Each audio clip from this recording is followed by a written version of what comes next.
Hello, I'm going to do a quick example on using nested loops, and they are most often used to print out rows or tables of columns. And in order to do that, when you process rows and you process columns, you need to have two controls, one control for the rows and one control for the columns. So I'm going to use this for loop. I'm going to kind of rewrite it. I'm going to start my row values at 1. And I'm going to start and say my row is going to be less than or equal to 5, and I'm going to increment by 1. Immediately after that, I'm going to create another loop inside of this, and so that's going to be a for loop inside of a for loop. It wouldn't have to be a for loop, but I think using the for loops is easiest to see kind of what's going on here.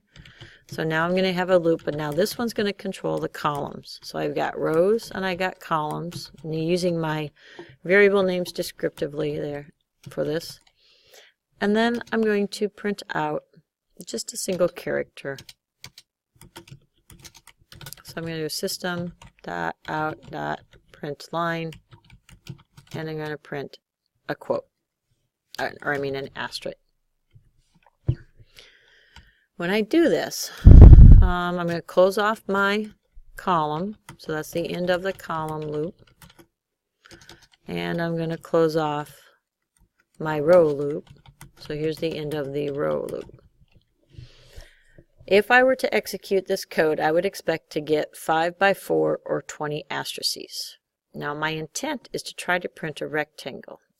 If I try to execute this and I look, I get 20 asterisks, but they're not forming a 5 by 4 rectangle. In order to do that, I have to tell it's a couple of things that's happening. Number one, I'm using print line, and in order to print an actual row of asterisks, I can't put ln in there because ln hits return.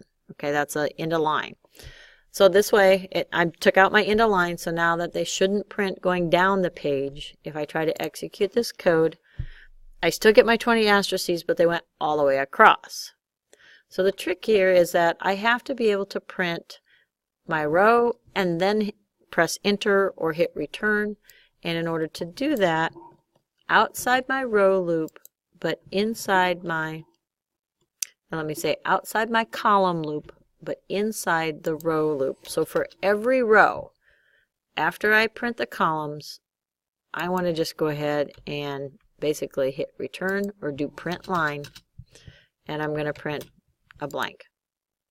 If I do this, I should end up with 5 rows, 4 columns, and I should get a rectangle-ish looking box. And that's using nested loops. Nested loops are quite frequently used in order to print tables of data, like a multiplication table or other data. If you're kind of curious about that, an exercise that you could try to do is to actually print a multiplication table using nested loops. Or you could try to print other designs of rectangles. For example, instead of a rectangle, maybe you could try to print a right triangle, which would just be this bottom left-hand corner. There's other variations and themes that you could try. But I did want to show you the use of nested loops in order to print some type of a table of data, even if our data is just some asterisks.